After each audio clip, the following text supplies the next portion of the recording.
नमस्कार, मैं हूं आपके साथ जया शर्मा। साल 2025 जनवरी की शुरुआत से लेकर दिसंबर आखिर तक ये साल कई बड़ी घटनाओं का साक्षी रहा है। कहीं जीत का जश्न था तो कहीं भगदड़ की चीखें, कहीं आस्था का संगम था तो कहीं रिश्तों के कत्ल की ऐसी कहानियां जिसने कभी ना भूल सकने वाले दर्द दिए हैं।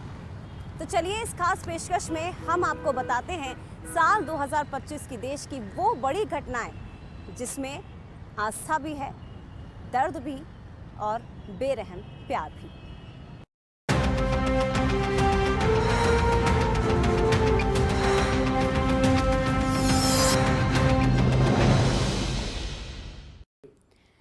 तो साल की शुरुआत के साथ ही 2025 साक्षी बना दुनिया के सबसे बड़े आध्यात्मिक और धार्मिक आयोजन महाकुंभ का। प्रयागराज की धरती पर आयोजित इस सबसे बड़े आयोजन में 66 करोड़ श्रद्धालुओं ने पवित्र संगम में स्नान किया था, जिससे ये न केवल धार्मिक बल्कि सांस्कृतिक और ऐतिहासिक आयोजन भी बन गया। साल 2025 की शुरुआत होती है दुनिया के सबसे बड़े आध्यात्मिक और आस्था के मेले महाकुंभ के साथ, जो दिव्य के साथ बेहद भव्य भी था। प्रयागराज के संगम तट पर आयोजित सबसे बड़े धार्मिक आयोजन की शुरुआत 13 जनवरी से हुई, जो कि 26 फरवरी तक चला। 45 दिनों तक चले इस आयोजन में लगभग 66 करोड़ श्रद्धालुओं ने संगम में पवित्र आस्था की डुबकी लगाई। यूपी की योगी सरकार ने 5,000 करोड़ रुपए से ज्यादा खर्च कर 6,000 हेक्टेयर में एक अलग कुंभ नगरी बसाई। 6 शाही स्नान के साथ ही हिमालय की तलहटी से गंगा किनारे पहुंचे तमाम साधु संत और आम श्रद्धालुओं ने अपने मोक्ष का मार्ग आसान किया। पृथ्वी पर लगे सबसे बड़े धार्मिक जमावड़े में क्या आम, क्या खास, क्या बॉलीवुड सेलिब्रिटी और क्या बड़े बड़े उद्योगपति सभी शामिल हुए। पीएम मोदी, राष्ट्रपति द्रौपदी मुर्मू, अलग अलग राज्यों के मुख्यमंत्रियों ने भी आस्था की डुबकी लगाई। पहली बार एआई के जरिए सुरक्षा व्यवस्था की गई। तो ये महाकुंभ दुनिया को भारत की वो झलक भी दिखला गया जो विज्ञान और तकनीक के साथ साथ अपनी सांस्कृतिक और धार्मिक धरोहर को भी सहेजे रखे हुए है।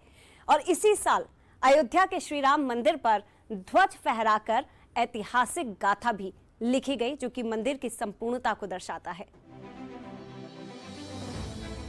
जाते जाते साल 2025 एक और ऐतिहासिक और आध्यात्मिक घटना का साक्षी बना, और वो है राम मंदिर के शिखर पर सनातन धर्म का वो धर्म ध्वज फहराना जिसके इंतजार में न जाने कितनी आंखें बूढ़ी हो गई। 25 नवंबर 2025 वो तिथि जो स्वर्ण अक्षरों में इतिहास में दर्ज हो गई। विवाह पंचमी के दिन सुबह 11:45 के अभिजीत मुहूर्त में केसरिया रंग का ध्वज मंदिर के शिखर पर फहराया गया। राम मंदिर पर धर्म ध्वज का लहराना इस बात का प्रतीक कि मंदिर का निर्माण पूर्ण हो चुका है।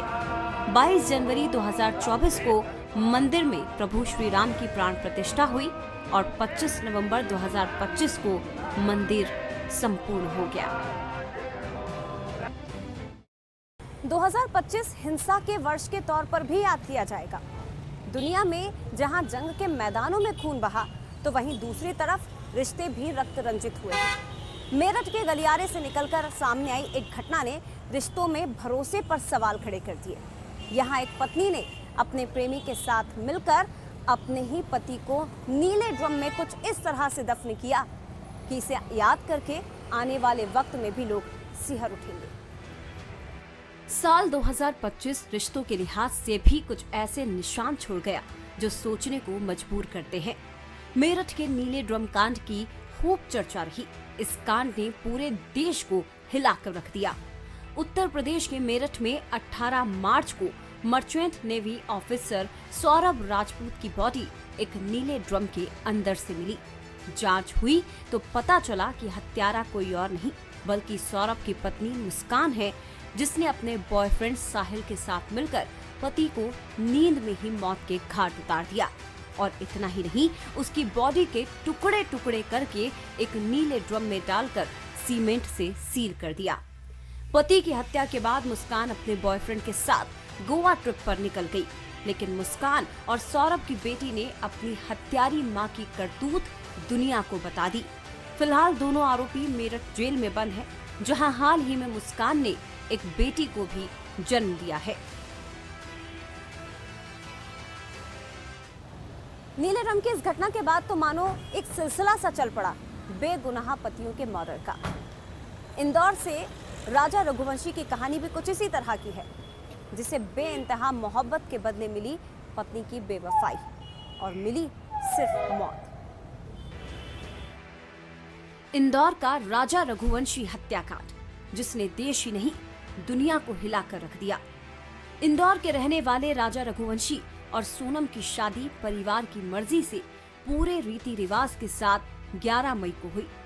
शादी के 10 दिन बाद कपल हनीमून के लिए शिलोंग पहुंचा, लेकिन अचानक 23 मई को कपल शिलोंग से लापता हो जाता है। राजा सोनम के गायब होने की खबर से मेघालय से लेकर एमपी और दिल्ली तक हलचलें बढ़ गई।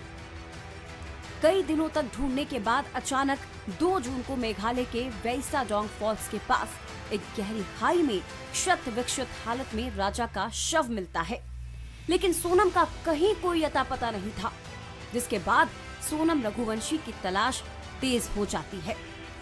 हत्या के कुछ दिनों बाद सोनम उत्तर प्रदेश के गाजीपुर में एक ढाबे पर मिली और उसे हिरासत में ले लिया गया।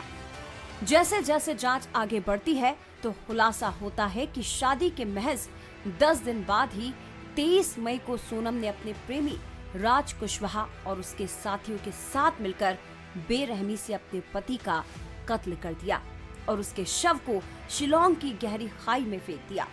फिलहाल राज और सोनम बाकी साथियों के साथ जेल की सलाखों के पीछे हैं। यूं तो कश्मीर की वादियों ने हमेशा ही गोलियों की गूंज सुनी है, लेकिन कुछ सालों की शांति के बाद घाटी एक बार फिर निर्दोष लोगों के खून से लाल हो गई। पहलगाम अटैक, जिसने पूरे देश को हिलाकर रख दिया। 22 अप्रैल को जम्मू कश्मीर के पहलगाम में हुआ एक बड़ा आतंकी हमला, जिसमें पाकिस्तान समर्थित आतंकवादियों ने बैसरान घाटी में घुसकर निर्दोष पर्यटकों से उनका धर्म पूछ कर उन्हें गोली मारी। पत्नी और बच्चों की आंखों के सामने उनके पिता और पतियों को आतंकवादियों ने गोलियों से लहूलुहान कर दिया। हमले में 26 लोग मारे गए। हमले की जगह की सबसे दिल दहला देने वाली तस्वीरों में से एक हिमांशी नरवाल की थी, जो अपने पति नौसेना अधिकारी लेफ्टिनेंट विनय नरवाल के मृत शरीर के पास बदहवास हालत में बैठी दिखाई दी। इस तस्वीर ने पूरे देश ही नहीं बल्कि दुनिया को झकझोर कर रख दिया।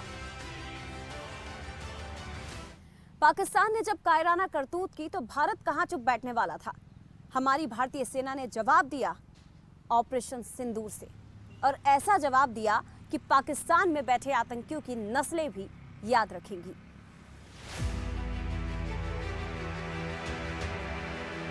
पहलगाम हमले का जवाब भारत ने ऑपरेशन सिंदूर के जरिए दिया, जब पाकिस्तान के कब्जे वाले कश्मीर से लेकर उसके दिल पंजाब के बहावलपुर तक 9 आतंकी ठिकानों को भारतीय सेना ने तबाह कर दिया।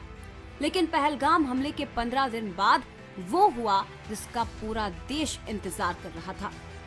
7 मई को भारतीय सेना के ज्वाइंट ऑपरेशन में पीओके में घुसकर आतंकियों के 9 ठिकानों को बर्बाद किया। आतंकी संगठन जैश-ए-मोहम्मद और लश्कर-ए-तैयबा के अड्डों को तबाह कर दिया। भारत की एयर स्ट्राइक में 100 से ज्यादा आतंकवादियों को मार गिराया गया। ढेर हुए आतंकवादियों में 1999 में IC-814 विमान अपहरण और 2019 के पुलवामा आत्मघाती हमले से जुड़े मुख्य साजिशकर्ता भी शामिल थे। सुहागिनों की मांग सुनी करने का जवाब भारत ने ऑपरेशन सिंदूर के जरिए दिया। साल 2025 ने उत्सव और आयोजन तो खूब देखे, लेकिन कुछ ऐसे पल भी देखे जिन्होंने व्यवस्था, जिम्मेदारियों और संवेदनशीलता पर सवाल खड़े कर दिए। इस साल मची भगदड़ की वो बड़ी घटनाएं जिन्होंने आस्था और उत्सव के माहौल को मातम में बदल दिया। साल 2025 ने अपने आगाज के साथ ही एक बड़ा जख्म भी लोगों को दिया। जनवरी में जहां दुनिया के सबसे बड़े आध्यात्मिक मेले का आयोजन हुआ, तो वहीं इस मेले में मची भगदड़ में 30 लोगों ने अपनी जान गंवा दी। प्रयागराज महाकुंभ में 29 जनवरी मौनी अमावस्या के मौके पर लाखों लोग स्नान के लिए घाटों पर पहुंचने लगे, जिसके चलते यहां भगदड़ मच गई और 30 लोगों की मौत हो गई। ये दर्द अभी कम भी नहीं हुआ था कि 15 फरवरी को नई दिल्ली रेलवे स्टेशन पर कुंभ जाने वालों की इतनी भीड़ पहुंच गई जिसे संभाला भी नहीं जा सका और भगदड़ मचने से 18 लोगों की जान चली गई, जिसमें 4 बच्चे भी शामिल थे। बेंगलुरु में आयोजित सेलिब्रेशन में 3 लाख से ज्यादा रॉयल चैलेंजर बेंगलुरु फैंस पहुंच गए, जिससे भगदड़ मच गई। 11 लोगों की मौत हो गई, जबकि 50 से ज्यादा लोग घायल हो गए। इस घटना से भी सबक नहीं लिया गया और जुलाई में ही हरिद्वार के मनसा देवी मंदिर के सीढ़ी मार्ग पर करंट फैलने की अफवाह फैली, जिससे मची भगदड़ में 9 लोगों की मौत हो गई, जबकि 30 से ज्यादा लोग घायल हुए। इस साल भगदड़ की सबसे बड़ी घटना 27 सितंबर को हुई, जब साउथ एक्टर विजय की रैली में उम्मीद से 3 गुना ज्यादा लोग पहुंच गए। विजय के देरी से पहुंचने के कारण भीड़ बढ़ती चली गई और भगदड़ मच गई। हादसे में 41 लोगों की मौत हो गई, 50 से ज्यादा लोग घायल हुए थे। इधर नवंबर में आंध्र प्रदेश के श्रीकाकुलम जिले में वेंकटेश्वर मंदिर में एकादशी के मौके पर श्रद्धालुओं की भारी भीड़ के कारण मंदिर में भगदड़ मच गई और 9 लोगों की मौत हो गई। एक फ्लाइट जिसने हर रोज की तरह उड़ान तो भरी, लेकिन चंद पलों में सब कुछ बदल गया। एक ऐसा सफर जो मंजिल तक नहीं पहुंच सका और बन गया आखिरी सफर। अहमदाबाद विमान हादसा जिसने कुछ ही पलों में कई परिवारों की जिंदगी को बिखेर कर रख दिया।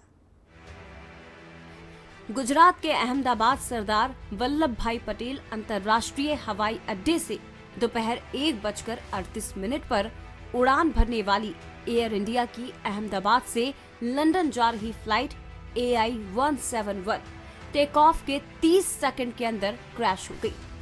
विमान एक मेडिकल कॉलेज के हॉस्टल की इमारत के ऊपर गिरा और उसमें विस्फोट हो गया। विमान में सवार सभी 260 लोगों की जान चली गई। केवल एक शख्स ही जिंदा बच सका। देश के सबसे बड़े विमान हादसे में गुजरात के पूर्व मुख्यमंत्री विजय रूपाणी का भी निधन हो गया, जब अपनी बेटी से मिलने फ्लाइट से लंदन जा रहे थे। साल 2025 में जहां देश ने एक बड़े विमान हादसे की तस्वीर को देखा, तो वहीं एविएशन सेक्टर में एक बड़ा क्राइसिस भी देखा। ऑपरेशनल चुनौतियां, फ्लाइट कैंसिलेशन और यात्रियों का बढ़ता दबाव, जिसने इंडिगो को एक ऐसे मोड़ पर लाकर खड़ा कर दिया था जहां भरोसा बनाए रखना एक बड़ी चुनौती था। साल 2025 में एविएशन सेक्टर में दुनिया का सबसे बड़ा क्राइसिस भी देखा गया, जब लगातार 10 दिनों तक देश की सबसे बड़ी एयरलाइंस कंपनी इंडिगो की देश भर के एयरपोर्ट पर हजारों फ्लाइट्स कैंसिल हुई और लाखों पैसेंजर जहां थे वहीं फंसे रह गए। हजारों उड़ानें कैंसिल करनी पड़ी, जिसकी वजह पायलट की कमी और संचालन में गड़बड़ी थी, जो 1 नवंबर से लागू किए गए नए फ्लाइट ड्यूटी टाइम लिमिटेशन नियमों से जुड़ी थी। सियासी नजरिए से देखें तो कांग्रेस के लिए ये साल भी निराशा से भरा हुआ ही रहा है। हालांकि बीजेपी की अगुवाई वाले एनडीए ने सत्ता का दायरा और ज्यादा बढ़ा लिया। इस साल हुए बिहार और दिल्ली विधानसभा चुनाव में बीजेपी ने अपने जीत के पुराने रिकॉर्ड को भी तोड़ दिया। पीएम मोदी के नेतृत्व में बीजेपी ने अपने विजयी रथ को आगे बढ़ाते हुए दिल्ली के किले को भी फतह कर लिया। बीजेपी का 27 साल का वनवास खत्म करते हुए उसे दिल्ली की सत्ता दिलवा दी और आम आदमी पार्टी को 11 साल बाद सत्ता से बाहर का रास्ता दिखा दिया। साल 2025 ने जाते जाते भी बीजेपी को मुस्कुराने का मौका दे दिया। दरअसल नवंबर में 2 चरणों में हुए बिहार विधानसभा चुनावों में भी बीजेपी ने ऐतिहासिक जीत हासिल करते हुए सत्ता में वापसी कर ली।